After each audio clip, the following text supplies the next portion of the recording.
Hello friend, कैसे हो आप सभी। आई होप आप सभी बेहतर होंगे और मेरी क्लास में आप सभी का बहुत बहुत स्वागत है। तो यहाँ पर हम कर रहे हैं यूजीसी नेट की प्रिपरेशन, खासकर पेपर 1 की। और पेपर 1 के साथ साथ हम अपने पेपर 2 को भी कंटिन्यू करेंगे, लेकिन फिलहाल हमारा अभी चल रहा है पेपर का यूनिट 1। चलिए, तो हम अपने यूनिट 1 को कवर कर रहे हैं और यूनिट 1 में हमने बहुत सारे टॉपिक्स को कवर कर लिया है और अब हम अपने टॉपिक्स को कवर करते हुए आगे बढ़ेंगे। हमने टीचिंग के सारे टॉपिक्स को कवर कर लिया है और लर्निंग के भी सारे टॉपिक्स को कवर कर लिया है। देखिए, यहाँ पर सबसे पहले हमारा जो टॉपिक है हम उसकी बात करते हैं। हम तैयारी कर रहे हैं यूजीसी नेट की। यूजीसी नेट में हम पेपर 1 की प्रिपरेशन कर रहे हैं। पेपर 1 में हम कौन सा टॉपिक को पढ़ रहे हैं, तो हम पढ़ रहे हैं teaching aptitude. Teaching aptitude teaching aptitude आपका कौन सा यूनिट है? ये है यूनिट 1। यूनिट 1 में हमने बहुत सारे टॉपिक्स को कर लिया है। अभी मैंने आपको बताया कि यूनिट 1 में हमने टीचिंग के जितने भी टॉपिक्स है ऑलमोस्ट सारे टॉपिक्स को कवर कर लिया है। जो कुछ एक्स्ट्रा टॉपिक होगा वो मैं आपको करा दूंगी, लेकिन ऑलमोस्ट हमने सारे टॉपिक्स को कवर कर लिया है। टीचिंग के बाद हमारा आता है लर्निंग। लर्निंग के भी हमने सारे टॉपिक्स को कवर कर लिया है। ठीक है, आज हम एक न्यू टॉपिक के साथ अपनी इस क्लास को स्टार्ट करेंगे और हमारा जो टॉपिक है उसका नाम है, देखिए, सबसे पहले एक, अगर ये स्टडी लाइन है, यहाँ पर आपकी स्टडी चल रही है, यहाँ पर पढ़ाने का प्रोसेस चल रहा है। पढ़ाने के प्रोसेस में आपका इस छोर पर, इस एंड पर, स्टार्टिंग पॉइंट पर आपका टीचर है, तो एंडिंग पॉइंट पर आपका लर्नर होगा। ठीक है, टीचर के बारे में या टीचिंग के बारे में हम सभी ने अच्छे से समझ लिया। लर्नर के बारे में या लर्निंग के बारे में भी हम सभी ने अच्छे से समझ लिया, लेकिन कुछ ऐसे फैक्टर्स होंगे जो इसे भी अफेक्ट करेंगे और इसे भी अफेक्ट करेंगे। कुछ ऐसे क्या होंगे? कुछ ऐसे फैक्टर्स होंगे। जरूरी तो नहीं है कि टीचिंग लर्निंग प्रोसेस में सारा कुछ एकदम अच्छे से हो जाए, ऐसा तो जरूरी नहीं है। बहुत सारे ऐसे फैक्टर्स होते हैं जो कि लर्निंग को इफेक्ट करते हैं। सपोज दैट हम और आप, यहाँ पर हमारा टीचिंग लर्निंग प्रोसेस चल रहा है। मैं पढ़ा रही हूँ, मैं टीचिंग कर रही हूँ और आप लर्निंग कर रहे हो, लेकिन ये प्रोसेस तभी सक्सेस होता है जब हमारे पास नेट अवेलेबल है, हमारे पास कैमरास है, हमारे पास रिसोर्सेस हैं, तभी ये पॉसिबल है। लेकिन अगर ये सारे फैक्टर्स इफेक्ट कर जाए, ये सारे फैक्टर्स नहीं हो, तो क्या होगा? हमारा टीचिंग लर्निंग प्रोसेस जो है वो सक्सेसफुल नहीं होगा। तो वैसे ही कुछ ऐसे फैक्टर्स होते हैं जो कि टीचिंग को और लर्निंग को क्या करते हैं? इफेक्ट करते हैं। तो आज की हमारी इस क्लास में हम इसी टॉपिक के बारे में पढ़ने वाले हैं। तो हमारा टॉपिक क्या है? हमारा टॉपिक है, हमारा टॉपिक है फैक्टर्स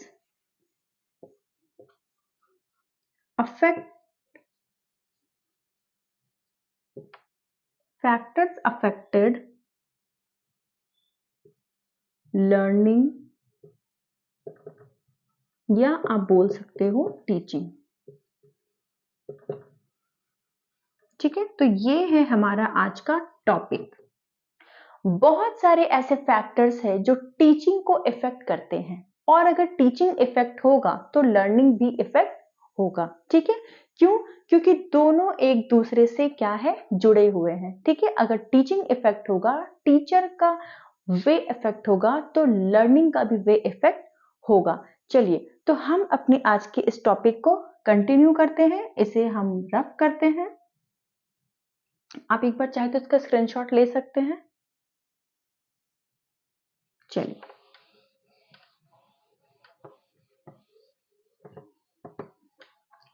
हम अपने टॉपिक को यहां पर लिखते हैं, फैक्टर्स अफेक्टेड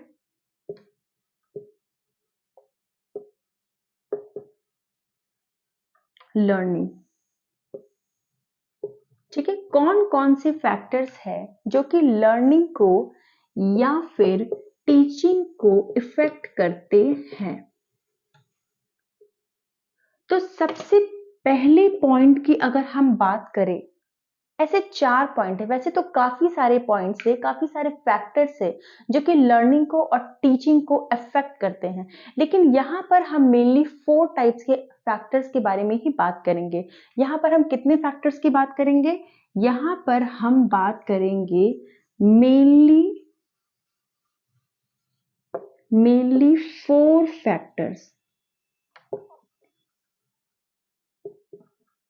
मेनली 4 फैक्टर्स के बारे में हम यहाँ पर बात करेंगे, जिसमें से सबसे पहले नंबर की अगर हम बात करें तो सबसे पहला नंबर का जो फैक्टर हो जाएगा वो हमारा हो जाएगा लर्नर्स रिलेटेड फैक्टर। बिल्कुल, लर्नर्स एक ऐसे फैक्टर होते हैं जो कि खुद लर्निंग में इफेक्ट होते हैं। कैसे? तो अभी जानते हैं। चलिए, सबसे पहले पॉइंट नंबर 1 की बात करें तो यहां पर हमारा हो जाएगा लर्नर्स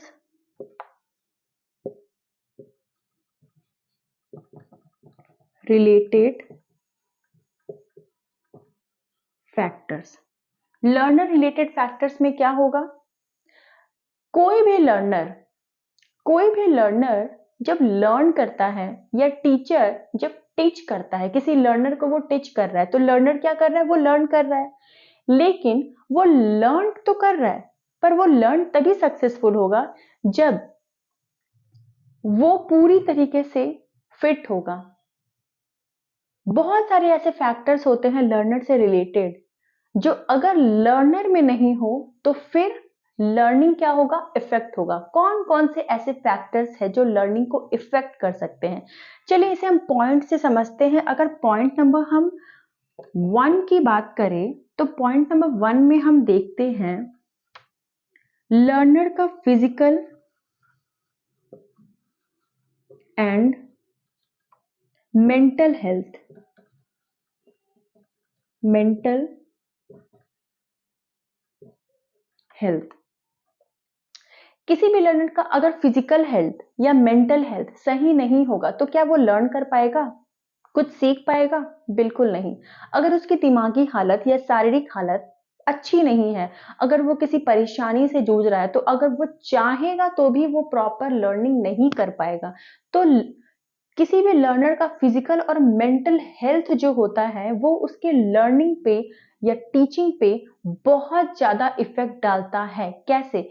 यहाँ सिर्फ बात कर रहे हैं हम लर्नर की नहीं, अगर टीचर का भी फिजिकल और मेंटल हेल्थ सही नहीं होगा तो टीचर भी एक प्रॉपर वे में टीचिंग नहीं कर पाएगा। तो यानी कि फिजिकल हेल्थ और मेंटल हेल्थ का सही होना बहुत ज्यादा जरूरी है, और अगर ये सही नहीं होगा तो वो हमारे टीचिंग और लर्निंग को अफेक्ट करेगा। यानी कि फैक्टर्स हमारे क्या है? फैक्टर्स हमारे हैं फिजिकल एंड मेंटल हेल्थ। चलिए बात करते हैं पॉइंट नंबर 2 की, goal of life.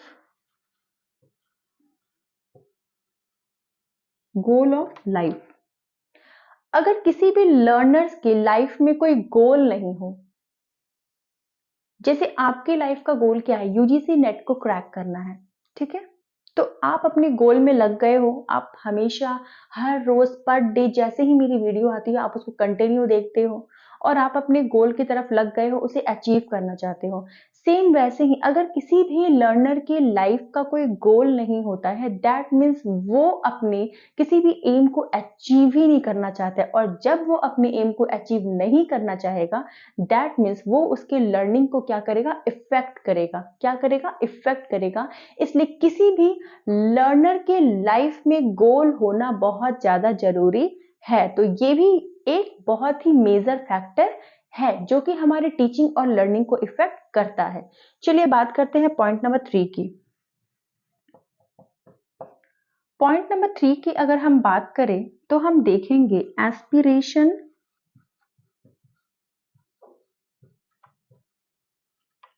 And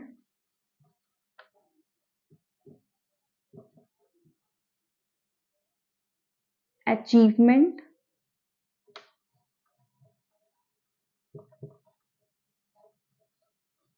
motivation.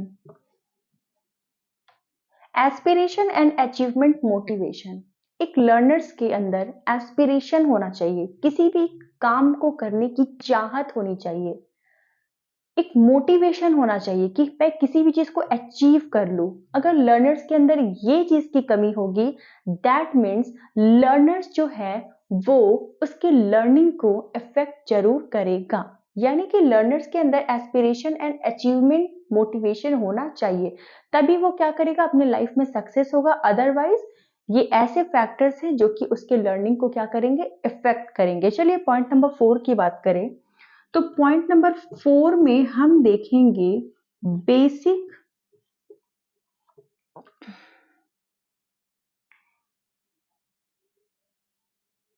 Basic things. Basic things में आपका क्या है,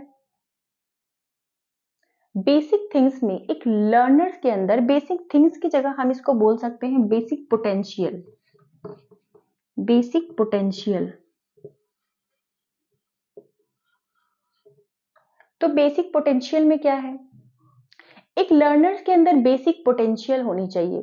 क्या बेसिक पोटेंशियल होनी चाहिए, एक लर्नर्स के अंदर किसी भी चीज को सीखने के लिए उसके अंदर एबिलिटीज होनी चाहिए, उसके अंदर कैपेबिलिटीज होनी चाहिए, उसके अंदर इंटरेस्ट होना चाहिए। अगर इंटरेस्ट नहीं होगा, एबिलिटीज नहीं होगी, कैपेबिलिटीज नहीं होगी, नॉलेज नहीं होगा, एप्टीट्यूड नहीं होगा, एटीट्यूड नहीं होगा, तो लर्नर्स क्या है, वो किसी भी चीज को अच्छे से नहीं कर सकता है।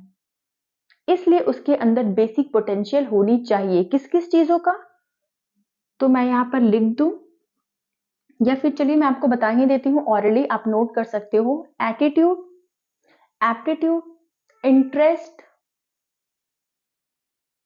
एबिलिटीज, कैपेबिलिटीज, ये बहुत सारी चीजें हैं जो किसी लर्नर्स के अंदर होना बहुत जरूरी है। और अगर किसी लर्नर्स के अंदर ये सारी चीजों की कमी होगी, दैट मीन्स वो उसके लर्निंग को क्या करेगा, इफेक्ट करेगा। चलिए पॉइंट नंबर 5 की बात करें,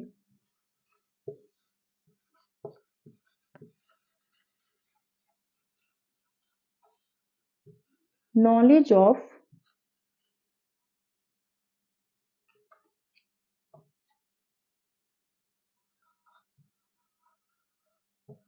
वेल्थ। एक लर्नर्स को अपने वेल्थ की, हेल्थ एंड वेल्थ की नॉलेज बहुत ही अच्छे से होनी चाहिए। ठीक है, एक लर्नर्स को अगर इसकी नॉलेज भी उसे अच्छे से ना हो, दैट मीन्स वो अपनी, उसका जो मोटिव है, उसका जो एम है, उसका जो फोकस है, वो नहीं कर पाएगा। इसलिए किसी भी किसी भी टीचिंग लर्निंग प्रोसेस में इन सारे एलिमेंट्स का होना बहुत ही ज्यादा जरूरी है। तो यहां पर हमने बात किया लर्नर्स रिलेटेड फैक्टर, क्या क्या फैक्टर्स है जो लर्नर्स को इफेक्ट कर सकते हैं उसके लर्निंग में। ठीक है, तो क्या क्या फैक्टर्स है, सबसे पहले लर्नर्स का फिजिकल एंड मेंटल हेल्थ सही होना चाहिए, अदरवाइज उस वो क्या होगा, वो लर्निंग को इफेक्ट करेगा। गोल ऑफ लाइफ होना चाहिए, लाइफ में एक गोल होना चाहिए, एक मोटिव होना चाहिए, अदरवाइज वो उसके लर्निंग को क्या करेगा, इफेक्ट करेगा। एस्पिरेशन एंड अचीवमेंट मोटिवेशन होना चाहिए, अगर एस्पिरेशन या अचीवमेंट मोटिवेशन नहीं है, दैट मीन्स वो उसके लर्निंग को इफेक्ट करेगा। बेसिक पोटेंशियल होना चाहिए, इंटरेस्ट होनी चाहिए, एप्टीट्यूड होना चाहिए, एटीट्यूड होना चाहिए, कैपेबिलिटीज होनी चाहिए, अदरवाइज वो क्या करेगा, उसके लर्निंग को इफेक्ट करेगा। और नॉलेज ऑफ वेल्थ होना चाहिए। चलिए, तो यहाँ पर हमने लर्नर्स रिलेटेड फैक्टर को पढ़ लिया है और अब हम अपनी क्लास को कंटिन्यू करते हैं और देखते हैं सेकंड नंबर पे हमारा क्या आएगा। आप इसको एक बार नोट कर ले या फिर स्क्रीनशॉट ले ले। चलिए, इसको मैं रफ करती हूँ। मैं आप लोगों के लिए इतनी मेहनत कर रही हूँ, तो आपको ज्यादा मेहनत नहीं करनी है मेरे लिए, बस एक लाइक बटन दबाना है, वो तो आप कर ही सकते हो। चलिए, पॉइंट नंबर 2 की हम बात करें, तो पॉइंट नंबर 2 में हम देखेंगे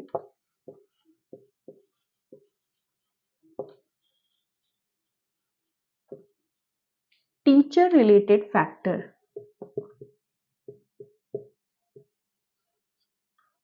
अभी हमने लर्नर्स रिलेटेड फैक्टर के बारे में पढ़ा और अब हम पढ़ने वाले हैं टीचर्स रिलेटेड फैक्टर के बारे में।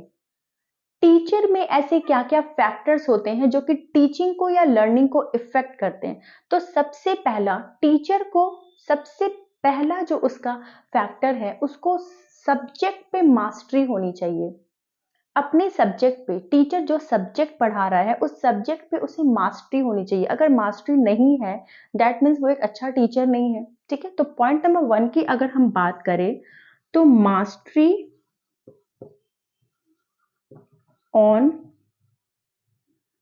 सब्जेक्ट, उसे अपने सब्जेक्ट पे क्या होना चाहिए, मास्टरी हासिल होनी चाहिए। इतना नॉलेज होना चाहिए कि स्टूडेंट कुछ भी पूछ दे उसे वो चीज पता हो। ठीक है, तो ये हो गया पॉइंट नंबर 1। अगर ये चीज नहीं होगा तो क्या होगा, ऑफ कोर्स टीचिंग जो है वो अफेक्ट होगा।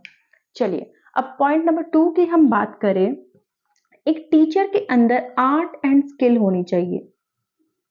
आर्ट एंड स्किल होनी चाहिए, स्किल ऑफ टीचिंग, पढ़ाने की कला होनी चाहिए, पढ़ाने की कौशल होनी चाहिए एक टीचर के अंदर। अगर एक टीचर को पढ़ाना ही नहीं आएगा कि बच्चों को पढ़ाना कैसे है, बच्चों के आगे अपनी कम्युनिकेशन को रखना कैसे है, दैट मीन्स वो एक अच्छा टीचर नहीं कहलाएगा। और जब वो एक अच्छा टीचर नहीं होगा, दैट मीन्स क्या होगा, उसका टीचिंग जो है वो इफेक्ट होगा।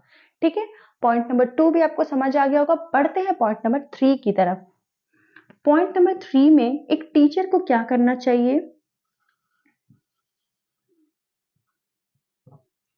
मेंटेन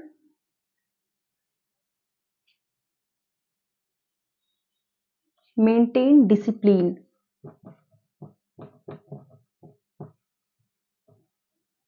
एक टीचर को हमेशा अपने बच्चों के प्रति, अपने क्लासेस में, वो जहां भी टीचिंग का काम कर रहा है वहां पर उसे डिसिप्लिन मेंटेन रखना होगा।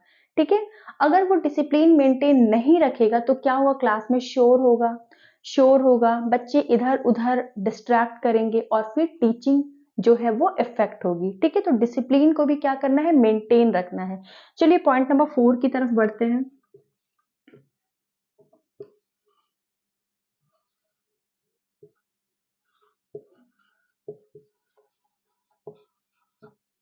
एडजस्टेबल, एक टीचर को हमेशा एडजस्टेबल होना चाहिए।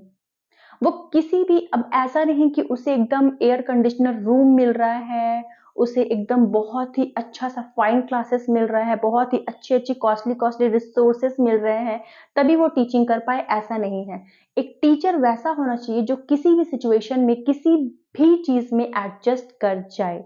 अगर एक टीचर अच्छे से एक किसी भी इन्वायरमेंट में एडजस्ट नहीं कर सकता, दैट मीन्स उसका टीचिंग जो है वो कहीं ना कहीं इफेक्ट होगा। फॉर एग्जाम्पल आप मान लीजिए कि आप एक बहुत ही अच्छे, बहुत ही वेल सेटल्ड इंस्टीट्यूट में पढ़ा रहे एक टीचर, ठीक है, तो वो वहां पे बहुत ही अच्छे से पढ़ा लेगा। लेकिन अगर सपोज दैट उसका ट्रांसफर हो गया उसी ब्रांच में किसी और स्टेट में, और वहां पर इतनी सारी सुविधाएं नहीं है, दैट मीन्स क्या होगा, वो वहां पर नहीं पढ़ा पाएगा और एक अच्छा टीचर का जो रेपुटेशन है वो वहां पर जाके खराब हो सकता है। इसलिए टीचर को हमेशा एडजस्टेबल होना चाहिए। ओके, पॉइंट नंबर 4 भी आई होप आपको क्लियर हो गया होगा। चलिए बात करते हैं पॉइंट नंबर 5 की। एक टीचर को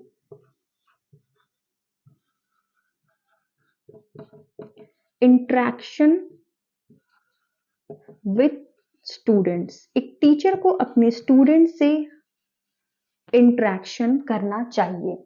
अगर एक टीचर अपने स्टूडेंट से अच्छे से इंटरेक्ट नहीं करेगा, अच्छे से इंटरेक्शन नहीं कर पाएगा, तो स्टूडेंट और टीचर के बीच जो रिलेशनशिप है वो अच्छे से नहीं बन पाएगा, अच्छे से मेंटेन नहीं हो पाएगा। और जब रिलेशन नहीं बनेगा तो टीचर तो स्टूडेंट से कुछ भी कह ही देगा, लेकिन स्टूडेंट जो है वो टीचर से अपने सामने, उसके सामने जो सवाल है वो नहीं रख पाएगा और इस तरह से बहुत सारे गैपिंग्स क्रिएट हो जाएंगे जो कि टीचिंग में बहुत ही ज्यादा क्या करेगा, टीचिंग को इफेक्ट करेगा। चलिए पॉइंट नंबर 5 भी आई होप आपको क्लियर हो गया होगा। और बढ़ते हैं अपने अगले फैक्टर की तरफ। तो यहाँ पर हमने लर्नर रिलेटेड फैक्टर्स को देख लिया, हमने टीचर रिलेटेड फैक्टर को देख लिया, और अब हम अपने नेक्स्ट फैक्टर की तरफ बढ़ेंगे। आप इसे नोट कर ले या फिर इसका स्क्रीनशॉट ले ले।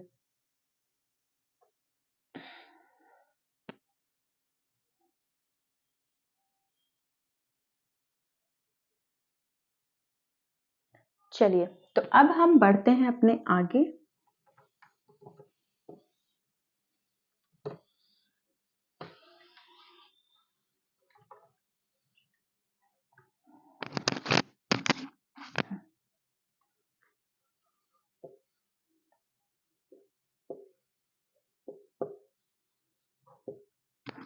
Content, task, related factors. Content या टास्क रिलेटेड फैक्टर, बिल्कुल।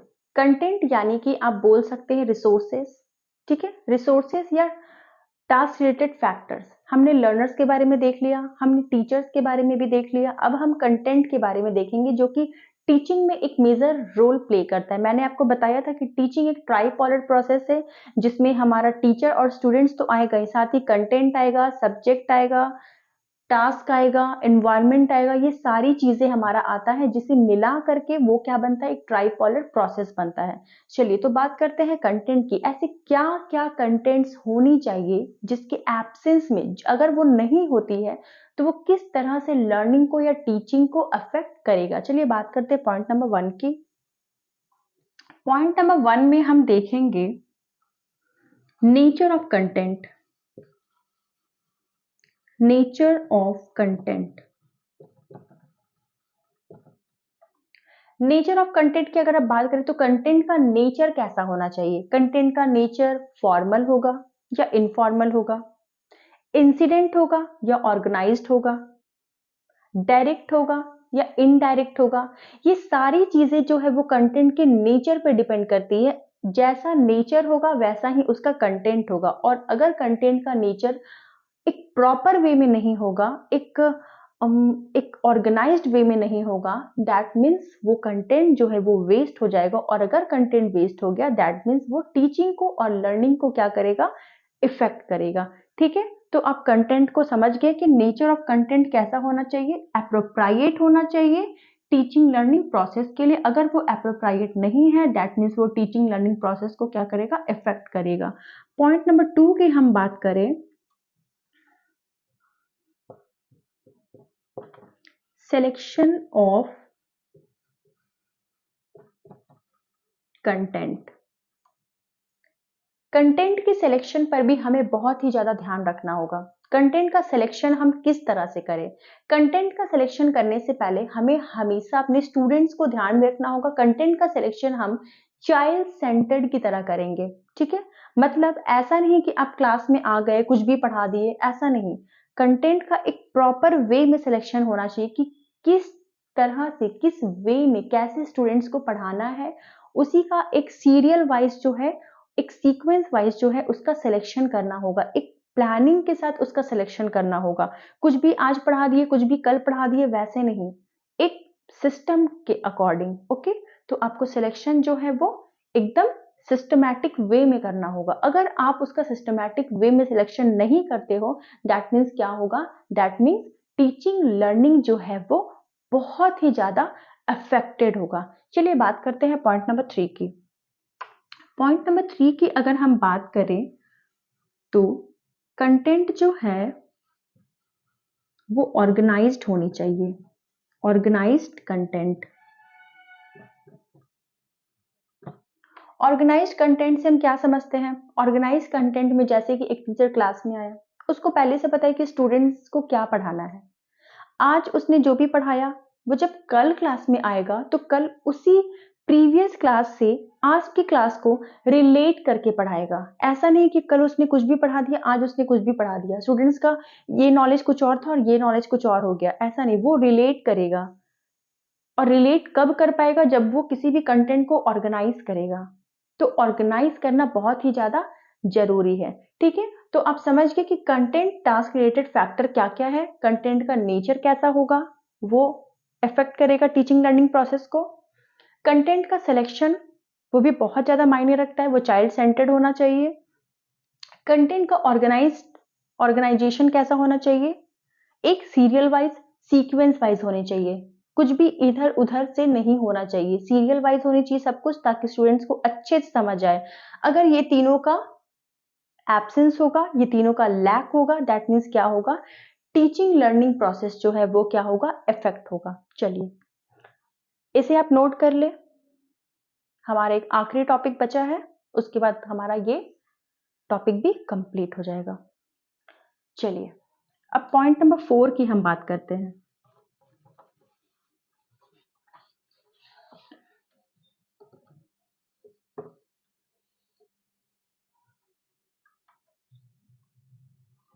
फोर की अगर हम बात करें तो पॉइंट नंबर 4 हमारा है process related factors. Process related factor, ये प्रोसेस रिलेटेड फैक्टर क्या है? प्रोसेस, किस तरह से एक टीचर जो है अपने स्टूडेंट्स को पढ़ाता है, उस पढ़ाने के ड्यूरेशन में जो चीजें चलती है वही होता है प्रोसेस। यहां पर टीचर है, यहां पर लर्नर्स है, ये जो बीच का चीज है ये है प्रोसेस। टीचर का जो कम्युनिकेशन है वो स्टूडेंट्स तक पहुंच रहा है, टीचर टीच कर रहा है, स्टूडेंट लर्न कर रहा है, कैसे कर रहा है, एक प्रोसेस के द्वारा। ये क्या है, ये है प्रोसेस। तो प्रोसेस रिलेटेड फैक्टर, अगर प्रोसेस ही अच्छा नहीं होगा, प्रोसेस अच्छा नहीं होगा, दैट मीन्स वो टीचिंग और लर्निंग को क्या करेगा, इफेक्ट करेगा। यानी कि प्रोसेस हमारा अच्छा होना चाहिए। ठीक है, तो प्रोसेस अच्छा होने के लिए क्या क्या चीजें होनी चाहिए? तो सबसे पहले अगर हम बात करें तो मेथड, मेथोडोलॉजी, मेथोडोलॉजी अच्छी होनी चाहिए। मेथोडोलॉजी मतलब क्या? टीचर का जो मेथड है, प्रीवियस नॉलेज न्यू नॉलेज को कनेक्ट करके पढ़ाना, लिंक करके पढ़ाना। एक फील्ड, एक एरिया का अगर नॉलेज है स्टूडेंट्स को, और टीचर अगर दूसरे एरिया का नॉलेज उसको दे रहा है, तो दोनों एरिया के नॉलेज को क्या करना, कनेक्ट करना। ये आपका मेथोडोलॉजी में आता है।